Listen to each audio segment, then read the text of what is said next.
Hi friends, ನಮಸ್ಕಾರ ಎಲ್ಲರಿಗೂ. ಮುದ್ದು ಮಣಿಕಂಠ ಬ್ಲಾಗಿಗೆ ಸ್ವಾಗತ. ನಾನು ತುಂಬ ಭಾಳ ದಿವಸ ಆದಮೇಲೆ ವಿಡಿಯೋ ಅಪ್ಲೋಡ್ ಮಾಡಾಕತ್ತೀನಿ. ನೀವೆಲ್ಲರೂ ಸಪೋರ್ಟ್ ಮಾಡ್ತೀರಂತ ಅಂದ್ಕೊಂಡೀನಿ. ಬರ್ರಿ ವಿಡಿಯೋ ಸ್ಟಾರ್ಟ್ ಮಾಡೋಣ. ನೀವು ಹೆಂಗದಿರಿ? ಆರಾಮದಿರಿ? ನಾನು ಆರಾಮದೀನಿ ಅಂತ ಅಂದ್ಕೊಂಡೀನಿ. ನನ್ನ ವಿಡಿಯೋ ಇಷ್ಟ ಆದ್ರೆ ಪ್ಲೀಸ್ ಒಂದು ಲೈಕ್ ಮಾಡಿರಿ. ಬರ್ರಿ ಈಗ ವಿಡಿಯೋ ಸ್ಟಾರ್ಟ್ ಮಾಡೋಣ. ಇಲ್ಲಿ ನಮ್ಮ ಮನೆಯವರು ಊರಿಗೆ ಹೊಂಟಾರ. ಊರಿಗೆ ಹೋಗೋ ಸಂಬಂಧ ಸ್ವಲ್ಪ ಪರ್ಸ್ನಲ್ ಕೆಲಸ ಇತ್ತು, ಊರಿಗೆ ಹೊಂಟಾರ. ಅದಕ್ಕೋಸ್ಕರ ಅವರಿಗೆ ನಾನಿಲ್ಲೇ ಟ್ರೈನ್ಯಾಗ ಊಟ ಉಣ್ಣಕ್ಕೆ ಅಡುಗೆ ಪ್ರಿಪೇರ್ ಮಾಡಾಕತ್ತೀನಿ. ಇಲ್ಲೇ ಸ್ವಲ್ಪ ನೆಲ್ಲಿಕಾಯಿ ತೊಗೊಂಬಂದಿದ್ರಿ. ಈಗ ಇಲ್ಲೇ ಬೆಟ್ಟದ ನೆಲ್ಲಿಕಾಯಿ ಸಿಗಾಕತ್ತವು, ಹಾಗಾಗಿ ನೆಲ್ಲಿಕಾಯಿ ತೊಗೊಂಬಂದಿದ್ರು. ಅದರದ್ದು ಸ್ವಲ್ಪ ಚಟ್ನಿ ಮತ್ತು ಪೂರಿ, ಬೆಂಡೆಕಾಯಿ ಪಲ್ಯ, ಸ್ವಲ್ಪ ಒಗ್ಗರ್ಣಿದು ರೈಸ್ ಅಂತಾರಲ್ಲ ಅದನ್ನು ಫ್ರೈ ಮಾಡಿದ ರೈಸ್ ಹಾಕಿ ಕಳ್ಸೋಣ ಅಂತಂದು ಮಾಡತ್ತೀನಿ. ಇಲ್ಲಿ ಈಗ ಚಟ್ನಿಗೆ ಸ್ವಲ್ಪ ಶೇಂಗಾ ಹುರಿದಿಟ್ಟನೆ, ಮೆಣಸಿನ್ಕಾಯಿ ಹುರ್ಕೊಂಡೆ.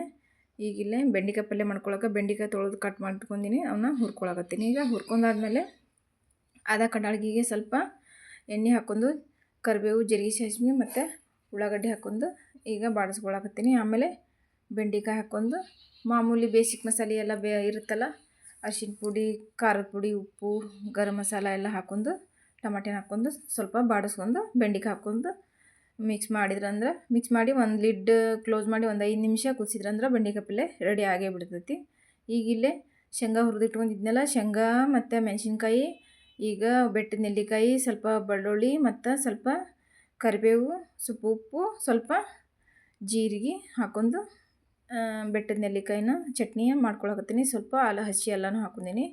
ಈಗ ಇದನ್ನ ಮಿಕ್ಸಿ ಮಾಡ್ಕೊಂಬಂದ್ರೆ ಇದು ಚಟ್ನಿ ರೆಡಿ ಆಗುತ್ತೆ. ಚಟ್ನಿ ಬೆಟ್ಟದ ನೆಲ್ಲಿಕಾಯಿ ಚಟ್ನಿ ಭಾಳ ಹೆಲ್ತಿಗೆ ಒಳ್ಳೆಯದೈತಿ. ನಮ್ಮ ಓವರಾಲ್ ಬಾಡಿ ಹೆಲ್ತಿಗೂ ಒಳ್ಳೆಯದೈತಿ ಮತ್ತು ಕೂದಲದ ಹೆಲ್ತಿಗೂ ಒಳ್ಳೆಯದೈತಿ. ಇದನ್ನು ಆವಾಗವಾಗ ನಾವು ಚಟ್ನಿಯಾರ ಜ್ಯೂಸರ ಏನಾರ ಒಟ್ಟು ಯಾವ ರೂಪದಾಗರ ಇದನ್ನು ಸೇವಿಸ್ತಾ ಇರಬೇಕು, ನಮ್ಮ ಬಾಡಿಗೆ ಒಳ್ಳೆಯದಾಗುತ್ತೆ. ಹಾಗಾಗಿ ಇದು ಚಟ್ನಿ ಹುಳಿ ಆಗಿರುತ್ತೆ. ಬೆಟ್ಟದ ನೆಲ್ಲಿಕಾಯಿ ಜಾಸ್ತಿ ಹುಳಿ ಇರುತ್ತಲ್ಲ, ಆ ಥರ ಹಂಗೆ ಡೈರೆಕ್ಟಾಗಿ ತಿನ್ನೋಕ್ಕಾಗಂಗಿಲ್ಲ. ಹಿಂಗೆ ಚಟ್ನಿಯಾರ ಏನಾರ ಮಾಡ್ಕೊಂಡು ತಿನ್ಬೋದಲ್ಲ ಅಂತ ಅಂದ್ಕೊಂಡು ನಾನು ಈ ಥರ ಚಟ್ನಿ ಮಾಡಿದ್ದೆ. ಇದು ಚಟ್ನಿ ನನ್ನ ಮಕ್ಕಳಿಗೂ ಇಷ್ಟ ಆಗುತ್ತೆ ಮತ್ತು ನಮ್ಮ ಮನೆಯವರು ಭಾಳ ಇಷ್ಟಪಡ್ತಾರಂತೇಳಿ ಇದನ್ನ ಚಟ್ನಿ ಮಾಡತ್ತಿದ್ದೆ ನಾನು. ಈಗ ಪಲ್ಯನೂ ರೆಡಿ ಆಯ್ತು ನೋಡ್ರಿ. ಈ ಕಡೆ ಇಲ್ಲೇ ಈಗ ಅನ್ನ ಮಾಡಿ ಇಟ್ಕೊಂಡಿದ್ದೆ. ಈಗ ಇದಕ್ಕೆ ಸ್ವಲ್ಪ ಫ್ರೈಡ್ ರೈಸ್ ಮಾಡ್ಕೊಳಕತ್ತೀನಿ. ಹಂಗೆ ಸಿಂಪಲ್ಲಾಗಿ ಲೆಮನ್ ರೈಸ್ ಅಂತಾರಲ್ಲ, ಲೆಮನ್ ರೈಸ್ ಥರ ಮಾಡ್ಕೊಳಕತ್ತೀನಿ. ಈಗಿಲ್ಲೇ ಒಂದು ಸಣ್ಣದೊಂದು ಬೊಗಾನಿ ಇಟ್ಕೊಂಡಿನಿ. ಅದಕ್ಕೆ ಸ್ವಲ್ಪ ಎಣ್ಣೆ, ಜೀರಿಗೆ, ಸಾಸಿವೆ, ಸ್ವಲ್ಪ ಕರಿಬೇವು ಮತ್ತು ಒಳ್ಳೆ ಇದು ಶೇಂಗಾ ಮತ್ತು ಕಡ್ಲಿ ಬ್ಯಾಳೆ, ಸ್ವಲ್ಪ ಉದ್ದಿನ ಬ್ಯಾಳೆ ಹಾಕ್ಕೊಂಡಿನಿ. ನೀವು ಎಷ್ಟೆಷ್ಟು ರೈಸ್ ತೊಗೊಂಡಿರ್ತೀರ ಅದರ ಅನುಗುಣವಾಗಿ ಹಾಕೋಬೇಕು. ನಾನಿಲ್ಲಿ ಒಂದು ಸ್ವಲ್ಪ ಜಾಸ್ತಿನ ತೊಗೊಂಡಿನಿ. ಯಾಕಂದ್ರೆ ಬೆಳಿಗ್ಗೆನ ನಮ್ಮ ಮನೆಯವರು ಒಂದು 10 ಗಂಟೆದೊಳಗೆ ಹೋಗಕತ್ತಾರ. ಟ್ರೈನ್ ಅಂದ್ರೆ ಮಧ್ಯಾಹ್ನ ಐತಿ. ಇಲ್ಲಿಂದ ನಾವು ಅಲ್ಲಿಗೆ ಹೋಗ್ಬೇಕಲ್ಲ, ರೈಲ್ವೆ ಸ್ಟೇಷನ್ 70 ಕಿಲೋಮೀಟ್ರ್ ದೂರ. ಹಾಗಾಗಿ ಅಲ್ಲಿಂದ ಇಲ್ಲಿಗೆ ಹೋಗೋಕ್ಕೆ ಸ್ವಲ್ಪ ಲೇಟ್ ಆಗುತ್ತಲ್ಲ, ಟ್ರಾಫಿಕ್ ಬೇರೆ ಇರ್ತೈತಿ. ಹಾಗಾಗಿ ಒತ್ತಟ್ಟಿನ ನನಗೂ ಇದು ಬೆಳಿಗ್ಗೆ ನಾಷ್ಟಕ್ಕೆ ನಾನು ಮಾಡ್ಕೊಳಕತ್ತೀನಿ ಲೆಮನ್ ರೈಸು. ಸ್ವಲ್ಪ ಲೆಮನ್ ರೈಸ್ ನಾವು ತಿಂದ್ರೆ ಆಗುತ್ತೆ, ಮಕ್ಕಳು ತಿಂತಾರೆ ಅಂತೇಳಿ ಕೇಟ.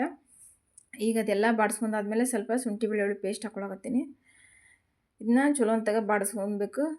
ಬಾಡಿಸ್ಕೊಂಡಾದ್ಮೇಲೆ ಮುಂದಿಂದು ಏನಿಲ್ಲ, ಟಮಾಟಿನ ಅದೇನು ಹಾಕೊಂಡಿಲ್ಲ, ಸಿಂಪಲ್ಲಾಗಿ ಇಷ್ಟ ಮಾಡ್ಕೊಳಕತ್ತೀನಿ. ಈಗ ಸ್ವಲ್ಪ ಅರಿಶಿನ ಪುಡಿ, ಉಪ್ಪು ಹಾಕೊಂಡ್ಬಿಟ್ರೆ ಆಯ್ತು. ಸ್ವಲ್ಪ ಅರಿಶಿನ ಪುಡಿ ಹಾಕೊಳತ್ತೀನಿ, ಸ್ವಲ್ಪ ಉಪ್ಪು ಹಾಕೊಳತ್ತೀನಿ. ಉಪ್ಪು ಹಾಕೊಂಡಿದ್ದನ್ನ ಬಾಡಿಸ್ಕೋಬೇಕು. ಮತ್ತು ಇದು ಸ್ವಲ್ಪ ಉಪ್ಪು ಹುಳಿ ಎಲ್ಲ ಇರುತ್ತಲ್ಲ, ಸ್ವಲ್ಪ ಸ್ವೀಟೂ ಇರ್ಬೇಕಂತೇಳಿ ಚೂರು ಬೆಲ್ಲ ಸೇರಿಸ್ಕೊಂಡಿದ್ದನ್ನ ಬಾಡಿಸ್ಕೊಂಡ್ರಂದ್ರೆ ರೆಡಿ ಆಗೇ ಬಿಡ್ತೈತಿ. ಆಮೇಲೆ ಏನಿಲ್ಲ, ಸ್ವಲ್ಪ ಇದಕ್ಕೆ ಬಿಸಿ ಅನ್ನ ಮಾಡಿರ್ತೀವಲ್ಲ, ಅನ್ನ ಆರಿದ ಮೇಲೆ ಸೇರಿಸ್ಕೋಬೇಕು. ಅಷ್ಟು ಆಗಿದ್ದಾಗ ರೆಡಿ ಆಗಿಬಿಡ್ತೈತಿ. ಪ್ಲೀಸ್ ನಮ್ಮ ವಿಡಿಯೋ ಇಷ್ಟ ಆದರೆ ಪ್ಲೀಸ್ ಲೈಕ್ ಮಾಡಿರಿ, ಮೊದಲಿನ ಥರ ಸಪೋರ್ಟ್ ಮಾಡಿರಿ. ನಾನು ತುಂಬ ದಿನ ಆದಮೇಲೆ ವಿಡಿಯೋ ಗ್ಯಾಪ್ ಇಟ್ಟು ಮತ್ತು ವಿಡಿಯೋ ಅಪ್ಲೋಡ್ ಮಾಡಾಕ್ತೀನಿ. ಯಾಕಂದ್ರೆ ನಮ್ಮ ಮನೆಯವರು ಸ್ವಲ್ಪ ಊರಿಗೆ ಹೋಗಿದ್ರೆ ಪರ್ಸ್ನಲ್ ಕೆಲಸ ಇತ್ತಲ್ಲ, ಹಾಗಾಗಿ ಮತ್ತು ನಾನು ಒಬ್ಬಕ್ಕೆ ಮಕ್ಕಳನ್ನ ಸ್ಕೂಲಿಗೆ ಬಿಡೋದು ಮತ್ತು ಹಾಗಾಗಿ ಸ್ವಲ್ಪ ನನಗೆ ವಿಡಿಯೋ ಅಪ್ಲೋಡ್ ಇದನ್ನ ವಿಡಿಯೋ ಮಾಡಿಟ್ಟಿದ್ದೆ. ಆದರೆ ಎಡಿಟ್ ಮಾಡಿ ಅಪ್ಲೋಡ್ ಮಾಡೋಕೆ ನನಗೆ ತುಂಬ ಟೈಮ್ ತೊಗೊಂತು, ಹಾಗಾಗಿ ವಿಡಿಯೋ ಮಾಡಿರಲಿಲ್ಲ. ಈಗ ವಿಡಿಯೋ ಅಪ್ಲೋಡು ಮತ್ತು ಎಕ್ಸ್ಟ್ರಾ ವಿಡಿಯೋ ಏನೂ ಮಾಡ್ಕೊಳ್ಳಿಲ್ಲ. ಇದನ್ನು ಎಡಿಟ್ ಮಾಡಿ ಅಪ್ಲೋಡೂ ಮಾಡೋಕ್ಕಾಗಿರಲಿಲ್ಲ. ಈಗ ನಾನು ವಿಡಿಯೋ ಎಡಿಟ್ ಮಾಡಿ ಅಪ್ಲೋಡ್ ಮಾಡತ್ತೀನಿ. ಈಗೆಲ್ಲ ರೈಸ್ ಇದಕ್ಕೆ ಎಷ್ಟು ಬೇಕಷ್ಟು ಹಾಕೊಂಡು ಮಿಕ್ಸ್ ಮಾಡೀನಿ. ಈಗ ಈ ಥರ ಆಗೈತೆ ನೋಡ್ರಿ ರೈಸ್, ಮಸ್ತ್ ಚಲೋ ಆಗೈತಿ. ಹಂಗೆ ನಮ್ಮ ಮನೆಯವ್ರೂ ಹೋಗೋಕೆ ರೆಡಿ ಆಗತ್ತಿದ್ರು. ನನ್ನ ಮಗಳು ಅದೇ ಇದು ಮಾತಾಡ್ಕೊತ ಕುಂತಿದ್ಲು. ಈಗ ಒಳ್ಳೆ ನಮ್ಮ ಮನೆಯವ್ರಿಗೆ ಊರಿಗೆ ಹೋಗೋಕೆ ಸ್ವಲ್ಪ ಇಲ್ಲೇ ನಮ್ಮ ಮನೆ ಹತ್ರ ನಿಂಬೆಹಣ್ಣಿನ ಗಿಡ ಇತ್ತು. ಅದು ನಿಂಬೆಹಣ್ಣಿಂದು ಗಿಡ ರಸ ಭಾಳ ಚಲೋ ಐತಿ. ರಸ ಅಂದ್ರೆ ರಸ ದೊಡ್ಡ ನಿಂಬೆಹಣ್ಣು ಆಗುತ್ತೆ. ಇನ್ನೂ ಸ್ವಲ್ಪ ದೊಡ್ಡದಾಕಿತ್ತು, ಆದ್ರೆ ಸಣ್ಣ ಸಣ್ಣ ಹರ್ಕೊಂಬಂದ್ಬಿಟ್ಟಾಳಕ್ಕಿ. ಇದಕ್ಕಿಂತ ಈಗ ನಾ ಹಿಡ್ಕೊಂಡಲ್ಲ, ಇದಕ್ಕಿಂತ ದೊಡ್ಡ ಹಾಕೋ ರಸ ಜಾಸ್ತಿ ಇರುತ್ತಂತ ಸ್ವಲ್ಪ ಊರಿಗೂ ಕೊಟ್ಟು ಕಳ್ಸೋಣ ಅಂತ ಕಳ್ಸಾಕತ್ತೀನಿ. ಈಗ ನಮ್ಮ ಮನೆಯವ್ರಿಗೆ ಇದು ಲಗೇಜ್ ಪ್ಯಾಕ್ ಮಾಡೀನಿ. ಸ್ವಲ್ಪ ಊರಿಗೆ ಹೋಗೋಕೆ ಸಾಮಾನು ತೊಗೊಂಡಾರ. ಊರಾಗ ಮಕ್ಳು ಅದಾರ, ಅವ್ರಿಗೂ ಸ್ವಲ್ಪ ತಿನ್ನೋಕೆ ಆ್ಯಪಲ್ ಅದನ್ನು ತೊಗೊಂಡು ಹೊಂಟಾರ. ಈಗ ಅವ್ರದ್ದು ಎಲ್ಲ ಪ್ಯಾಕ್ ಮಾಡಿದೆ. ಈಗ ಮತ್ತೆ ಒಳ್ಳೆ ಅವರಿಗೆ ಊಟಕ್ಕೆ ಅಲ್ಲಿ ದಾರ್ಯಾಗ ಟ್ರೈನಾಗ ತಿನ್ನೋಕೆ ಸ್ವಲ್ಪ ಅಡುಗೆನೂ ಪ್ಯಾಕ್ ಮಾಡತ್ತೀನಿ. ಅದೇ ಮಾಡಿದ್ನೆಲ್ಲ ರೈಸ್ ಮತ್ತು ಚಟ್ನಿ ಮತ್ತು ಬೆಂಡೆಕಾಯಿ ಪಲ್ಯ, ಸ್ವಲ್ಪ ಅದ್ರ ಜೊತೆ ಪೂರಿನೂ ಮಾಡ್ಕೊಂಡಿದ್ನಿ. ಆದರೆ ಪೂರಿದು ನಾವು ವಿಡಿಯೋ ಮಾಡ್ಕೊಲಿಲ್ಲ, ಹಾಗಾಗಿ ಅದು ನಿಮ್ಗೆ ತೋರಿಸಿಲ್ಲ. ಇಲ್ಲೇ ಡಬ್ಬ್ಯಾಗ ಹಾಕಿಟ್ಟಿನಿ. ಸ್ವಲ್ಪ ಎಲ್ಲ ಮಾಡಿ ಅವ್ರಿಗೆ ಪ್ಯಾಕ್ ಮಾಡಿದ್ನೆ. ಇದು ನೆಲ್ಲಿಕಾಯಿ ಚಟ್ನಿನೂ ಹೊರಗಿಟ್ರೆ ಜಲ್ದಿ ಹಳಸತಿ, ಫ್ರಿಜ್ನಾಗ ಇಟ್ರೆ ಒಂದು 2-3 ದಿನ ಗಂಟಲೆ ಇರ್ತೈತಿ. ಮತ್ತು ಅವ್ರಿಗೆ ನೀರೂ ಹೋಗಕ್ಕೆ ನನ್ನ ಮಗಳು ನೀರೂ ತುಂಬಿಡತ್ತಾಳ. ಅದ್ರೊಳಗೆ ನಾನು ನೀರು ಕುಡಿತೀನಿ ಅಂತೇಳಿ ನನ್ನ ಮಕ್ಳು ಕುಡಿದು ಇಡಾಕ್ತಾರೆ ನೋಡ್ರಿ.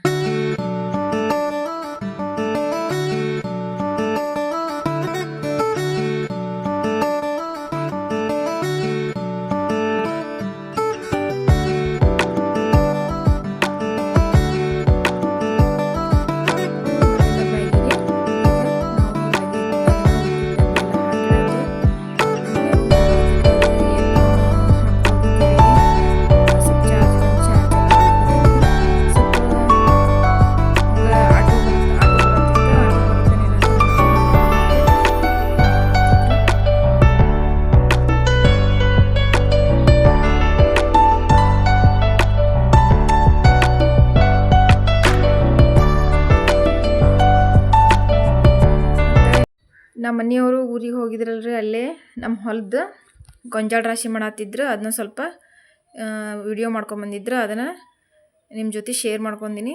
ಯಾವ ರೀತಿ ಬಂದಿತ್ತಂತ ನೀವು ಹೇಳ್ರಿ. ನಮ್ಮ ರಾಶಿದು ಗೊಂಜಾಳ ರಾಶಿ ನೋಡ್ರಿ ಇಲ್ಲೇ ಮಾಡತ್ತಾರ. ಹಂಗ ಹೊಲ್ದಾಗ ಮಾಡತ್ತಾರ. ಅಲ್ಲೇ ಊರು ಸಮೀಪ ಐತಿ ನಮ್ಮ ಹೊಲ, ಅಲ್ಲೇ ಮಾಡತ್ತಾರ. ಹಿಂಗೆ ಇಲ್ಲಿ ನಮ್ಮ ಅವರು ಅವ್ರ ಗೊಂಜಾಳೆಲ್ಲ ದಬ್ಕೊಳಕತ್ತಾರ ನೋಡ್ರಿ. ಹೆಂಗೆ ರೈತರ ಕೆಲಸ ಇರುತ್ತಂತ ನೀವು ನೋಡ್ರಿ. ಹೆಂಗಿತ್ತಂತ ಕಮೆಂಟ್ ಮಾಡಿ ಹೇಳ್ರಿ ನನಗೆ. ಪ್ಲೀಸ್ ಇಷ್ಟ ಆದ್ರೆ ಒಂದು ಲೈಕ್ ಮಾಡೋದು ಮರಿಬೇಡ್ರಿ.